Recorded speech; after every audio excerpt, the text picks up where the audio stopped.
welcome back to the show. I'm standing in our master shower that I finally finished. In this series, it's going to be a 2-video series on how to make a custom shower.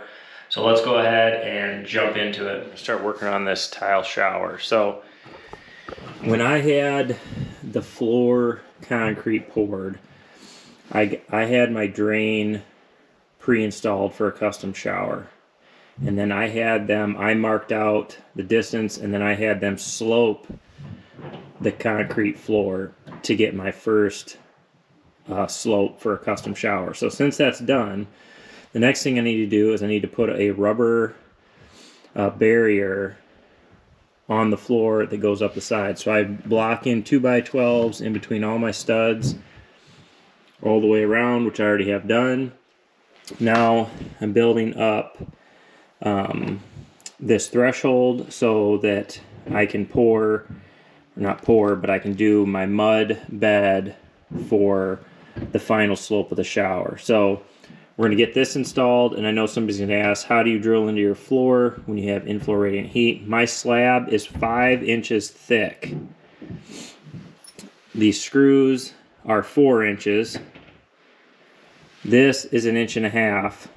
So I'm going into the floor, drilling into the floor just over 2.5 inches. So I technically should be about 2 inches away from that in-floor heat. So I've already drilled these. See, I got my drill bit on there. And I drilled up to there, and then you just have to over drill just a little bit for these anchors to go in. So we're going to get this installed, and then we will start laying out for our mud bed, or our rubber barrier, and then our mud bed.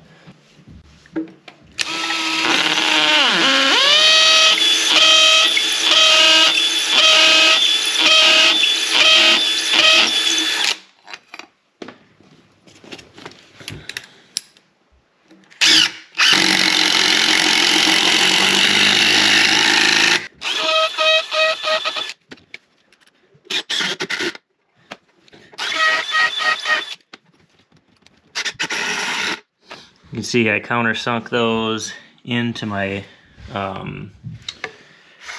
threshold board. This is a treated board. All these bottom ones are treated.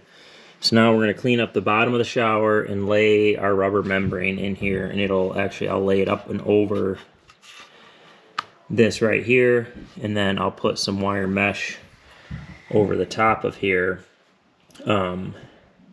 to put my thin set on.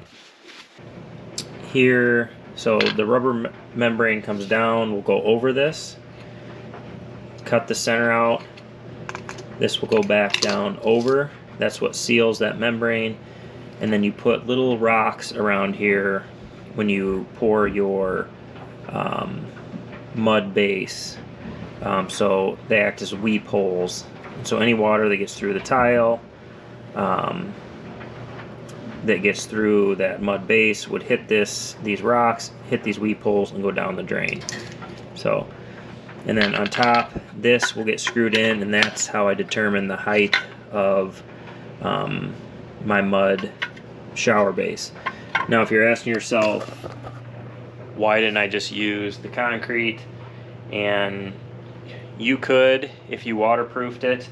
My problem is out here towards the edge, it kind of flattens out. And I just don't think there's enough slope. There's not as much as I wanted. So there's nice slope here in the middle, but then it kind of flattens out at the edges.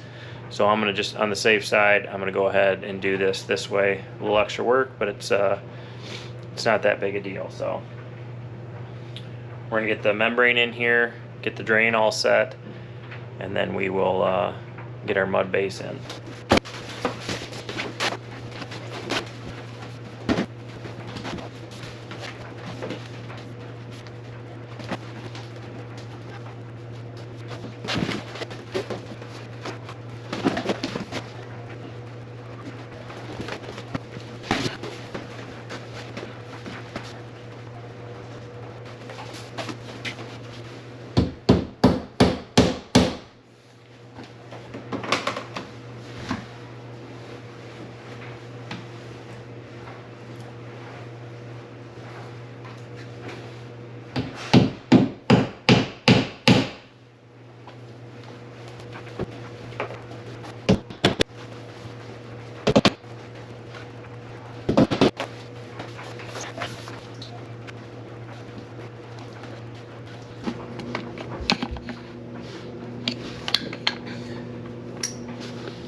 See, there's the membrane goes in here. This piece goes down, seals all around that. This will go in here, and then these are the little weeps right there. So now I can set this drain to the height that I want, which I'll probably go about 3/4 of an inch to an inch, somewhere in there, and then gradually slope it up to the sides. So just gonna roughly set it there. I'm gonna finish tacking the sides. I am going to, that's plenty high. My cement board is gonna come over the edge. That's 6 inches up. So I just gotta work these corners in, and then I'll put the bottom row of cement board on, and then I can snap chalk lines and start putting the mud down. Alright guys, we are back in here to work on the shower. There's some of the tile that Emily's picked out. Not sure exactly what we're using yet, but we're mounting our manifold. So we're going to have, this is the main valve here where the hot and cold go in, and that's going to go up to this diverter valve, so it'll either send it to the shower head, or there's a cleaning wand with a hose on it that we'll also have. So you can have both of them on, or one or the other, and that's what this valve does. So got those mounted. Mount our shower head up there. I like to run copper up to the shower head, just a little bit more volume. Everything else will be PEX. So these will come up, hook into here. Alright, we have it all plumbed in. This is the main control here for the shower, hot, cold. And from there, it goes up to the diverter valve. This is the primary. So whenever the handle on this is facing straight down, it should send water up to the shower head. And then whenever you turn it up, it'll shut this off and turn it on to here. And this is basically like a wand with a hose, so you can use it to clean the shower or whatever else. And if you have it halfway in between, both of them will be on. But got it pressurized, no leaks yet. I use Teflon tape and a sealant, because if one of these is leaking and you have to take it apart, it becomes a real pain. So I use both. I just have this capped off down here.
Alright, we have all the cement board up.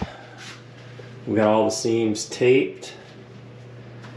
I tape about 2 inches out around the ceiling. That way when I'm sealing and taping and mudding and all that, I don't get it on the ceiling. Then all I have to do is peel the tape off. I went ahead and pulled the wood sills out from around the window and replaced it with cement board. You don't typically have to do that, but if you know the way I do windows, I slant the sill. So I replaced it all with cement board, and then this bottom piece of cement board I actually built up so it slopes back towards the shower. I don't know if you can see it, it's pretty high. That way when I tile it, if any moisture or water lands up there, it can run back into the shower. But we're ready to mud all the seams here. I got all the tape up, got it built up around all my controls. This cement board looks a little yellow just because it's been sitting in here for, I don't know, probably about 8 months.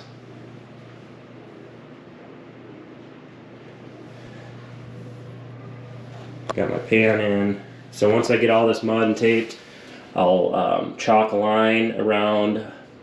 Probably going to go up about 2.5 inches, depends on my curb over here, but I'll snap chalk line and then I'll build little angles down to my drain. That way when I'm putting my mud bed in here, all I have to do is follow those. I just use wood and I just cut angles that come down, and then once I get it all smoothed out, I just pull them out and fill them in, and it works out pretty good.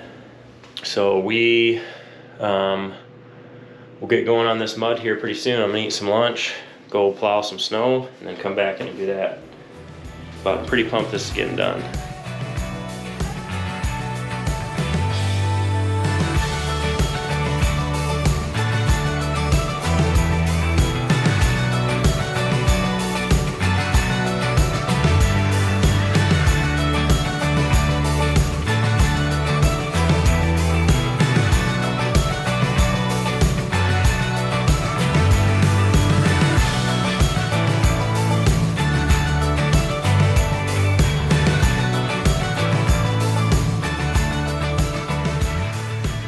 All right, we are at the point in the shower where I gotta pour my mud base on top of my water barrier to get my final slope that I'll actually lay my tile on. And this is an odd shaped shower, so I will make, out of 1/2 inch plywood, I'll make angles so I can get my slope really fairly even. And once I get it all filled, then I just kind of pop these out at the end, fill them in, and it just makes it nice and easy. It's a little extra work, but it's something you can do just out of 1/2 inch plywood. So we're gonna get this all set, and then hopefully we get this all sealed by the end of the week and we can start tiling.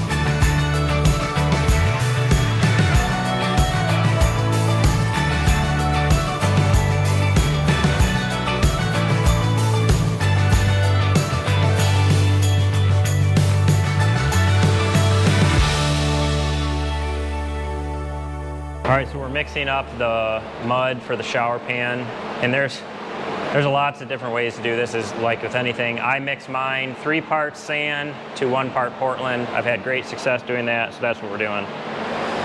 I just get something to measure out equal parts.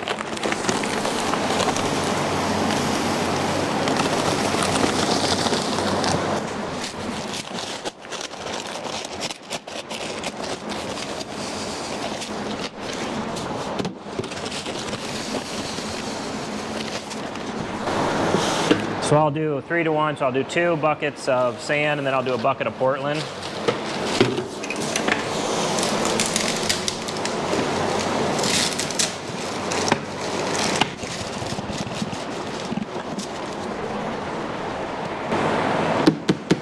And then I'll add 1 more bit of sand.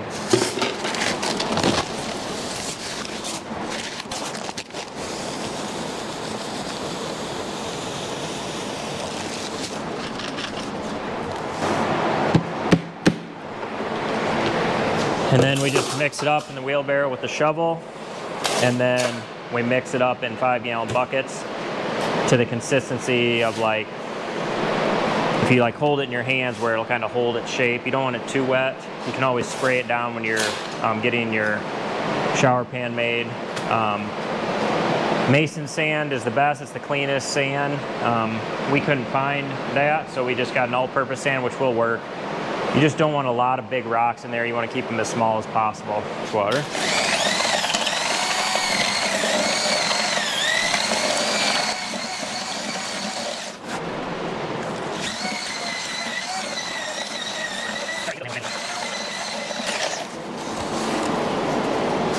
So you can see, that's about the consistency you want it.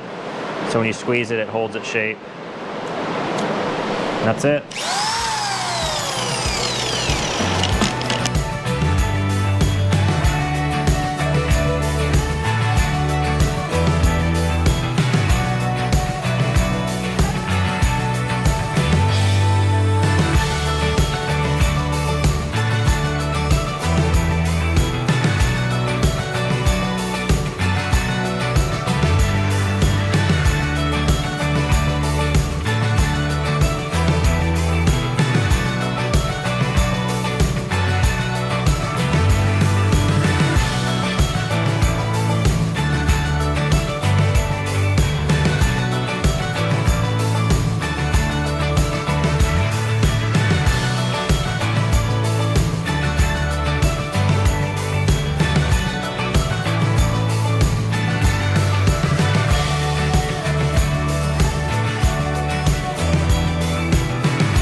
Alright, well that's going to be a wrap to the first video, and I know somebody's going to ask why I didn't use the Schluter system on the walls and the floor of the shower.